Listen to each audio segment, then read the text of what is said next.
Hi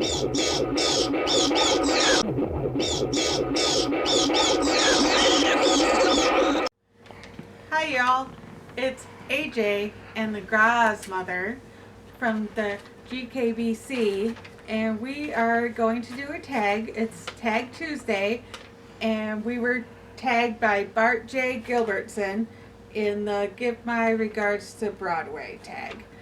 So I will read the tag and give my answer, and then Grozzles mother here will do the same. Well, she'll just give her answer. She's not going to read the tag. Right. But, okay, number 1, Fiddler on the Roof. If I were a rich man, recommend a book in which someone becomes very wealthy or very poor over the course of the story. Mm-hmm. So the book I put was, I don't read that many books, so Flowers in the Attic.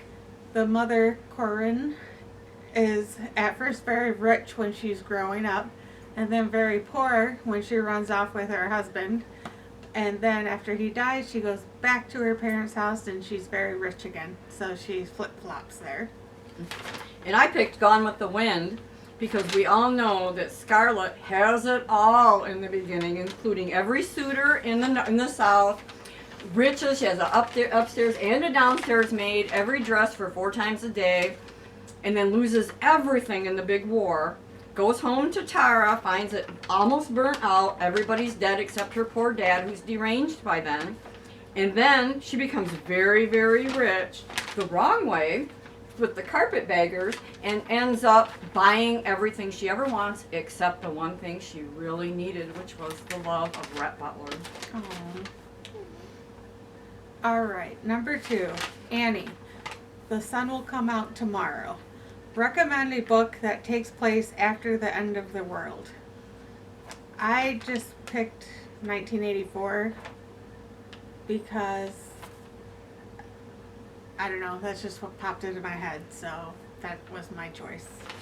I went with The Road just because there was a lot going on and they had to survive with practically nothing. But they did. If they really had that survival streak, they did survive. And I kind of did a sub thing for On the Beach because they did actually think they were going to survive. They tried so hard, but they didn't. So I went with those 2. Okay. Number 3, Hamilton. I Want to Be in the Room Where It Happens. Recommend a book in which a character is in a room where they shouldn't be at a key moment. So I actually could not come up with a book for this, but I'm reading a book right now that may fit, but I'm not 100% sure on it yet, so That's I didn't okay. have one. That's okay. I went with The Time Machine just because even though it was going really well, he ended up, when he came back, he had to move his time machine to go into a different room so that he could get the girl he loved and he wasn't stuck in that big stone mountain. So he figured that out, that he was in the wrong room at the wrong time, but still could write it. Okay. Number 4, Oklahoma. Where the Wind Comes Sweepin' Down the Plain. Recommend a book that makes very good use of its setting. Well, I picked The Wizard of Oz because, I mean, it's pretty self-explanatory, especially with the tornado and the wind and all of that. I just thought that was kind of neat. But, I mean, the setting of Oz is cool, and they actually, a lot of the things that they come across, they use in some ways to help them, some ways it doesn't. I went with Needful Things because there's always a perfect town for a perfect book when you know what everybody there needs and wants and will do anything to get, which makes a really good storyline. Okay. Number 5, Phantom of the Opera. Turn your face away from the garish light of day. Recommend a book in which a character actively embraces the dark side of their personality. So I picked The Family Secret. It's basically, I didn't really like it, but I say that for sure the husband, his name is Dylan, has all of these issues, and gets their son kidnapped. It's just crazy how dark he really is, and the wife, Pearl, doesn't know it. But then she has some own dark secrets that she hides from people, so. Ooh, my favorite. Yeah. Ah. I went with The Other Side of Midnight by Sidney Sheldon. And Sidney Sheldon's books, if anybody's ever read those, there's always so many twists and turns that you have to keep track. And this is about one of his main characters, Noelle, who starts out thinking she's a princess. Just keep on. Her dad sells her to the shopkeeper for food for a year when she was 10. She ends up in a prostitution ring, in a prostitution house. She meets a Air Force lieutenant from England, thinks that they're going to be together forever. She gets pregnant, and then he forgets he's ever had her. He flies off into the sunset, and she spends the rest of her life finding him. And when she does find him, he's married to someone else, and he won't divorce his new wife. So I hate to ruin it for everybody, but she ends up, her and Larry, his name is Larry, they end up killing the wife, thinking they killed the wife so they could be together. And the very last paragraph says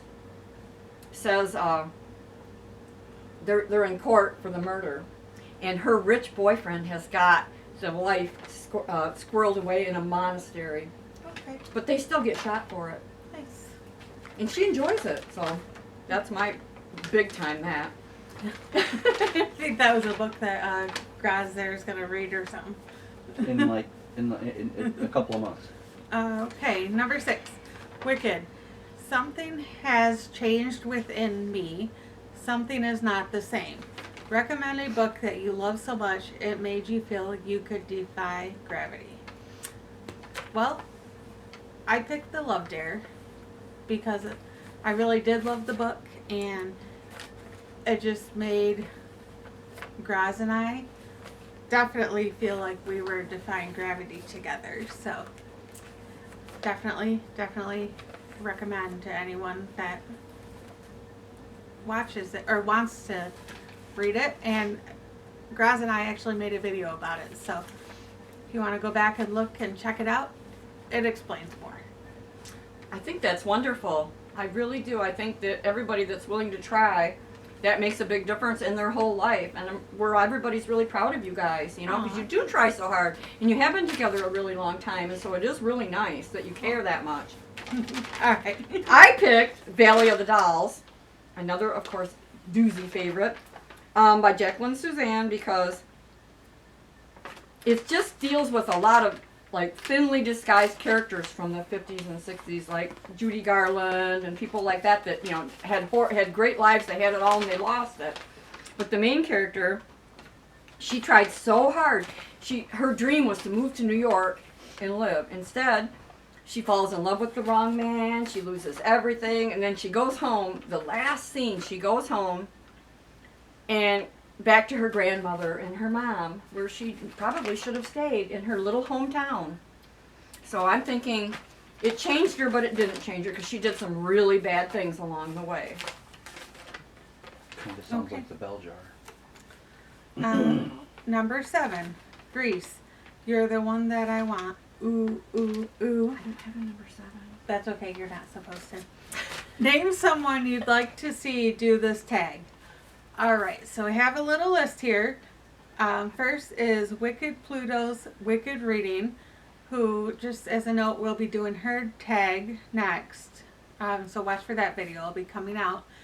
The Paper Traveler, Tad Reads Books and Stuff, Paige's World of Books, Grace Silva, and Boozy Bookish Thoughts. So we look forward to seeing you do this tag if you want to. Otherwise, it's the Graz mother and AJ. Keep reading.